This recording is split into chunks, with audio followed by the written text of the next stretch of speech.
وما لنا ألا نتوكل على الله وقد هدانا سبلنا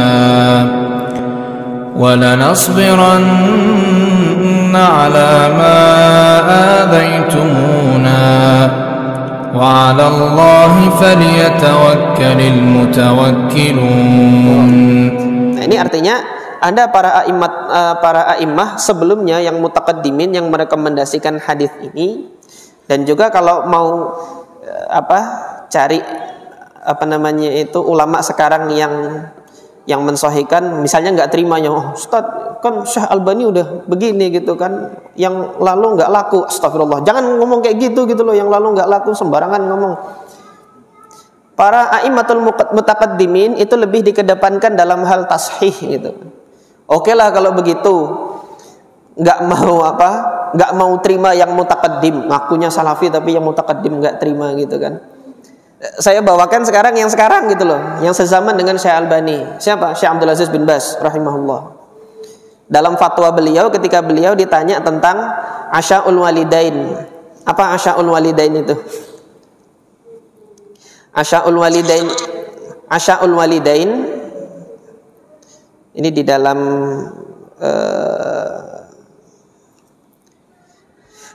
mauqi resminya atau situs resminya Syekh Abdul Aziz bin Baz, ada satu persoalan atau satu pertanyaan yang pernah dilayangkan kepada beliau. Minar Riyadh, ada seorang ikhwah dari Riyadh mengatakan fi su'alihi, dalam soalnya mengatakan, nasma'u katsiran an asya'il walidaini au ahadihima. Kita sering mendengar tradisi asya'ul walidain. Asya'ul walidain itu makan-makan. Ini tradisi sebagian warga negara Saudi di beberapa tempat di Saudi. Makan-makan atau membagikan makanan dengan niat ini pahalanya buat orang tua. Itu di Saudi ada. Pertanyaan ini ditanyakan kepada Syekh Abdul Aziz ibn Baz gitu kan. Walahu turuqun muta'addidah, ada cara yang banyak dilakukan oleh warga gitu kan. Fa ba'dun nasi ya'malu asya'a khassah, sebagian ada yang melakukan asya'ul walidaini dengan cara yang khusus. Fi Ramadan, yaitu di Ramadan ada hari tertentu, biasanya 15 Ramadan mereka melakukan asya'ul walidain, itu ngundang tetangga, jiran itu kan untuk makan-makan di tempatnya. Ini asya'ul walidain, pahalanya buat kedua orang tua gitu. Ada pula yang tidak melakukannya di Ramadan. Jadi ketika di Ramadan itu mengundang wa yad'u lahu, mendakwahkan, mengundang ba'dul ummal, beberapa pekerja. Di sana kan yang dikatakan ummal itu karena para pekerja kuli itu di Saudi jarang yang warga negara Saudi. Tentunya dia warga negara dari negara lain yang datang karena untuk mencari nafkah di Saudi. Jadi dianggap sebagai lapis strata masyarakat yang di bawah garis kemiskinan, itu diundang untuk makan. Wal fuqara, orang-orang fakir juga diundang. Wa ba'dhum yukhrijuhu lil ladzina yuftiruna fil masjid. Sebagian ada yang melakukan asya'ul walidain ini dengan memberikan orang buka puasa di masjid-masjid. Jadi ada macam-macam cara yang seperti itu. Nah, ini yang ditanyakan kepada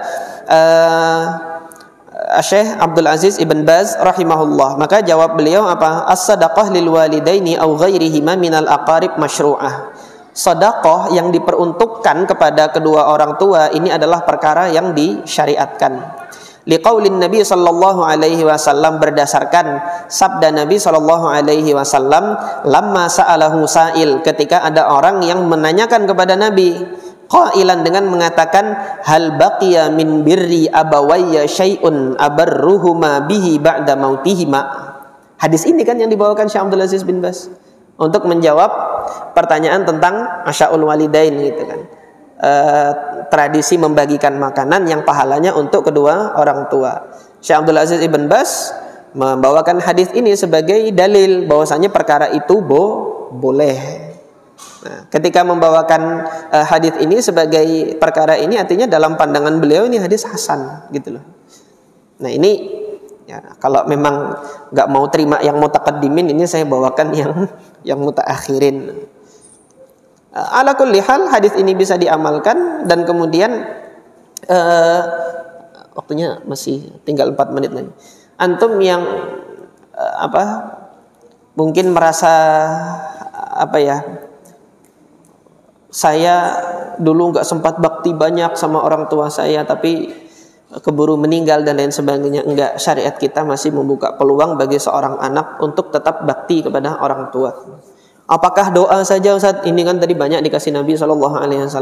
Bukan hanya sekadar doa, tetapi kemudian melakukan kebaikan-kebaikan yang mana nanti kebaikan tersebut ditujukan nafaknya atau manfaatnya itu kepada kedua orang tua, yang ini boleh untuk dilakukan. Dan kemudian di dalam Sahih Muslim,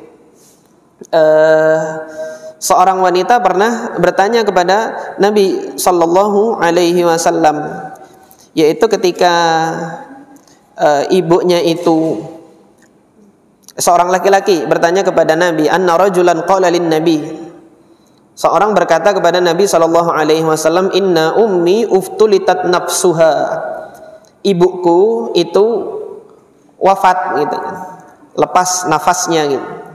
Wa adhunnuha law takallamat tasaddaqat, yang saya yakini kalau beliau itu sempat untuk berbicara, beliau akan bersedekah. Fahallaha ajrun in tasaddaqtu anha, apakah dia dapat pahala kalau saya bersedekah untuknya gitu kan, mensedekahkan, mewakili beliau untuk mensedekahkan gitu, dapat pahala enggak? Qala na'am, iya dia dapat pahala meskipun sudah wafat.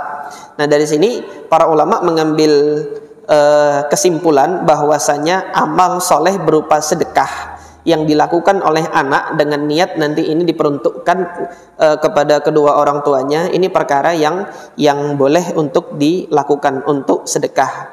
Nah, kemudian nanti yang jadi perbedaan pendapat adalah kalau dia amaliyahnya itu amaliyah badaniyah, bukan sedekah, seperti baca Quran, nyambung enggak itu kepada orang tua? Fihi khilaf.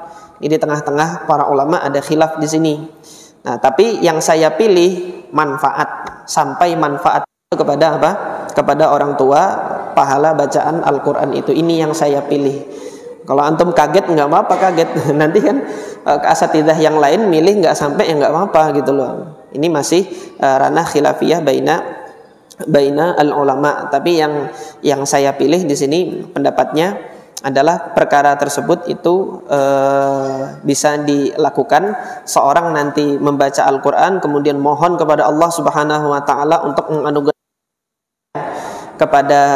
kepada orang tua, didasarkan pada keumuman hadis yang diriwayatkan diantaranya oleh Al-Imam At-Tirmidzi rahimahullah, ketika Nabi mengatakan man qara'al Qur'an falyas'alillah bihi, barang siapa yang membaca Al-Qur'an maka hendaknya ia minta kepada Allah Subhanahu wa taala.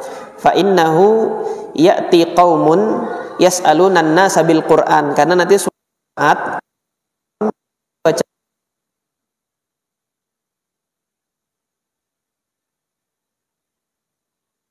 berdasarkan hadis ini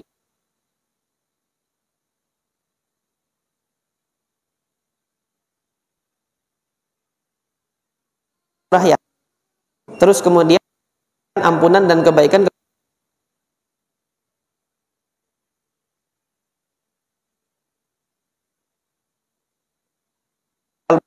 kebaikan yang dipilih. Yang tidak boleh apa? Menghusin aja.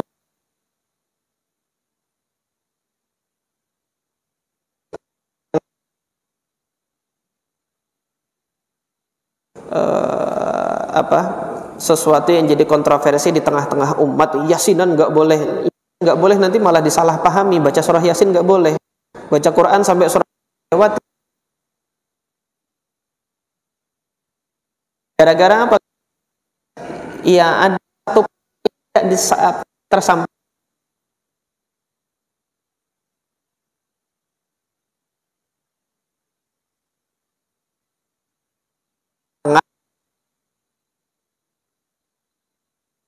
yang menyampaikan itu caranya nggak efektif. Yang menerima pesan ada halangan apa gitu. Kalau di dalam ilmu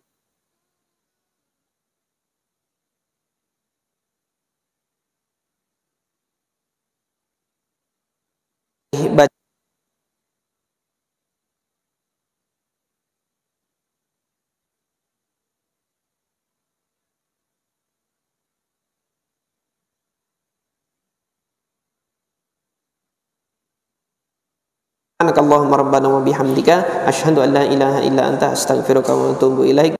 Warahmatullahi wabarakatuh.